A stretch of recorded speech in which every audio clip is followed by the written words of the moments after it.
Hello everyone, welcome to the Score Booster series of Career Power Celebrity. First of all, I want to say sorry to all of you क्योंकि हम लोग बीच में कुछ दिन ये videos upload नहीं कर पाए कुछ टेक्निकल रीजन की वजह से. Firstly pardon us for that, but I will make sure कि इसका भरपाई हम कर दें आप लोगों के लिए जो हमारे चैनल को रेगुलरली फॉलो करें.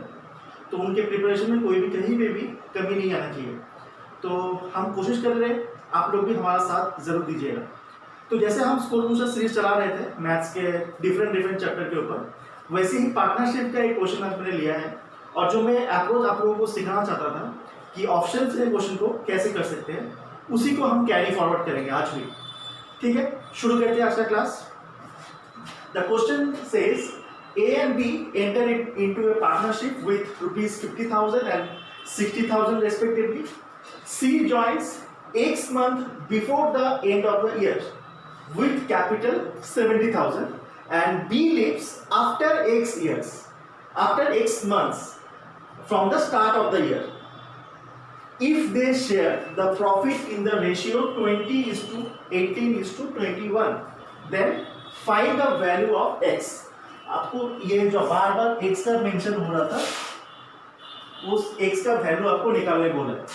x पहला बार x मेंशन कहाँ पे हुआ था कि C, B और C, मतलब C joins X month before. अगर टोटल हम 12 मंथ्स का पकड़ के चल रहे हैं हिसाब, C X मंथ पहले ज्वाइन करता है और B लीव करता है आफ्टर X मंथ.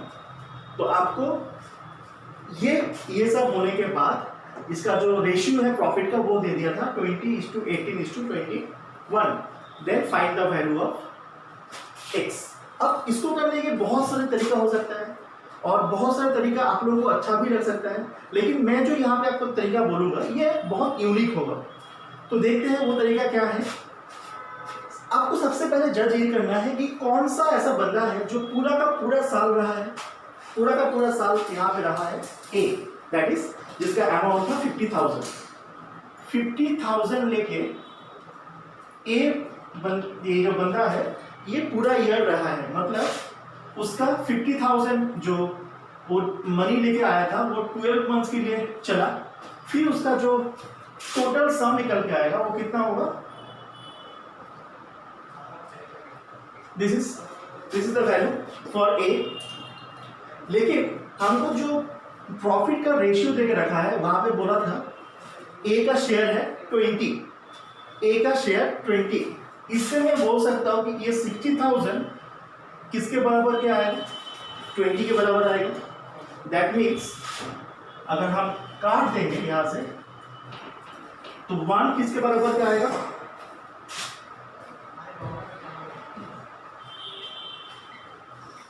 इतना कुछ 30,000. 1 का वैल्यू 30,000. तो 1 का वैल्यू अगर 30,000 है तो आप यहाँ पे B का निकाल सकते हो. B कितना था, B का प्रॉफिट रेशियो था 18 इंटू अगर हम 30,000 करते हैं तो क्या निकल के आएगा 54,000. अब B का किस्सा क्या था, B का किस्सा ये था कि B leaves after X years. B leaves after X years. अब B स्टार्टिंग किससे किया था, कितना अमाउंट से किया था, 60,000 से किया था. उसको आखिर तक लास्ट तक मतलब 12 इयर्स के बाद या जितना भी उसने टोटल मंथ जितना भी रहा है उसके बाद उसका अमाउंट कितना था 54,000. तो आपको अगर 60,000 से आपको 54,000 तक आपको जाना है तो आप इंटू कितने से करेंगे, 9 से करेंगे. दैट मीन्स x का जो वैल्यू मैं बोल रहा था कि B leaves after X years, तो वो x का वैल्यू क्या निकल के आया 9. सही है, क्लियर हुआ ये चीज. तो मैं आसानी से यहां से बोल सकता हूं कि ऑप्शन नंबर C इसका आंसर होगा. क्लियर और नॉट. मैं फिर से एक बार रिपीट कर दे रहा हूं. मेरे को सबसे पहले देखना होगा कि कौन सा एक बंदा है जो पूरा का पूरा साल रहा है। हम उसका शेयर बताना मुझे 20। यहाँ पे एक जो बंदा था जिसके पास 50,000 था, वो टोटल 12 ईयर्स के लिए चला, तो इतना अमाउंट वो लेके आया अपने साथ। लेकिन प्रॉफिट से वो कितना कमा रहा है? 20। प्रॉफिट का पार्ट उसके बाद कितना है? 20 रेशियो में। तो यहाँ से मैं 1 का वैल्यू निकाल लिया, ठीक है। अब बी का प्रॉफिट शेयर कितना था? 18। तो टोटली बी को कितना मिलना था? 1 का वैल्यू अगर 30,000 है तो बी का वैल्यू इतना आ जाएगा, ठीक है। लेकिन ये तो बी को लास्ट तक मिला, मतलब बी जब अपना पूरा किस्सा खत्म कर चुका है तब मिला। लेकिन बी के पास इनिशियली कितना था? इनिशियली बी के पास 60,000 था। और बी लिव करा कितने मंथ्स बाद? B lives after x months. तो एटलीस्ट बी ने 9 मंथ्स काम करना पड़ेगा उसको, तभी जाके वो ये और ये इक्वल होगा। मुझे तो प्रॉफिट दोनों का बराबर करना है बी का। तो अगर मेरे पास 18 का सॉरी बी का जो x मतलब 60,000 लेके वो अगर x मंथ काम करता, तो ये x का वैल्यू मुझे निकालने बोला था। तो मैंने डायरेक्टली क्या किया, मैंने देखा कि मुझे अगर 54,000 बनाना है और 60,000 के साथ मैं चल रहा हूँ, तो मुझे और 9 मंथ्स इंटू करना पड़ेगा, तब जाके ये चीज़ आएगा। तो x का वैल्यू क्या निकल कर आया? 9 मंथ्स। क्लियर है? अब आप लोग बोलिए ये तरीका आप लोग कैसा लगा? बेस्ट है, बेटर है, अच्छा है, क्या है?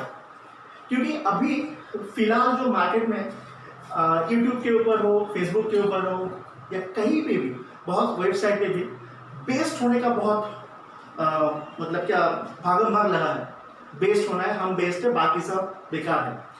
अब आप खुद सोचिए, कोई भी टीचर जो यूट्यूब के ऊपर 4 साल, 5 साल, 10 साल से पढ़ा रहे हैं, या 3 साल से ही पढ़ा रहा है, 1 साल से भी पढ़ा रहे हैं, क्या वो अपना कंटेंट अच्छा करने की कोशिश नहीं करेगा?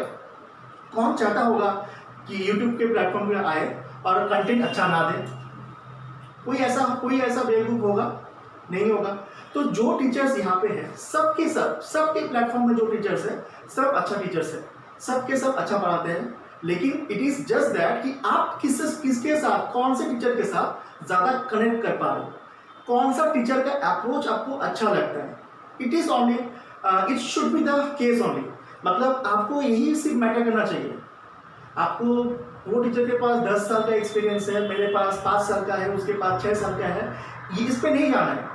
आपका जो कंटेंट कोई भी टीचर आपको पढ़ा रहा है वो अपना बेस दे रहा है। और कोई भी टीचर, आप मान लीजिए, आप मेरा बात को एकदम मतलब क्या बोलूँ, ये हार्ड एंड फास्ट रूल नहीं है कि हर एक टीचर को कुछ एक ही तरीके से पढ़ाना पड़ेगा, ठीक है। और हर एक टीचर अपना बेस देने की कोशिश करता है। कोई भी टीचर नहीं चाहता है कि जो पढ़ा के स्टूडेंट का खराब कर दूँ मैं, कुछ नहीं। सब टीचर का एक ही मकसद है कि सबके सब स्टूडेंट का सिलेक्शन हो जाए, कुछ ना कुछ हेल्प हो जाए, क्योंकि सब टीचर मेहनत करते हैं और उसके बाद ही यहाँ पे आगे पढ़ाते हैं, ठीक है। तो आप कहीं पे भी जाएंगे, आप यूट्यूब में जाएंगे, फेसबुक में देखेंगे, कोई ना कोई ऐसा आपको वीडियो मिल जाएगा कि वो टीचर खराब है उससे मत पढ़ो, ये टीचर खराब है उससे मत पढ़ो, मैं अच्छा हूँ मेरे से पढ़ो, यही बोलते रहेंगे सब। लेकिन आप लोगों को ये हेट्रेट जो है ये क्रिएट किया जा रहा है, ऐसा कुछ है नहीं। सब टीचर्स अच्छे हैं, आप सबसे पढ़िए। वो बोलते हैं ना एयरटेल में क्या एक टैगलाइन है कि सब चुनो, सब ट्राई करो, उसके बाद कुछ सही चुनो। Exactly like that. हाँ, अब वो चुनने में आप लोग एक साथ मत लगा देना। आपको एक टीचर का अगर दो वीडियो आप देख लेंगे तो आप कनेक्ट कर पाएंगे उस टीचर का अप्रोच से। उस टीचर का अप्रोच से अगर आप कनेक्ट कर पा रहे हो तो वेल एंड गुड, आप उसी को फॉलो करिए। आपको जरूरत नहीं है कि यूट्यूब के ऊपर आपको 5-10 यूट्यूब चैनल फॉलो करना। एक चैनल फॉलो करो और उसका पूरा का पूरा वीडियोस फॉलो करो, तो that will be better option for all of you. आपको हर जगह पे जाने की जरूरत नहीं है, आपके पास तो कितने ऑप्शन है अभी।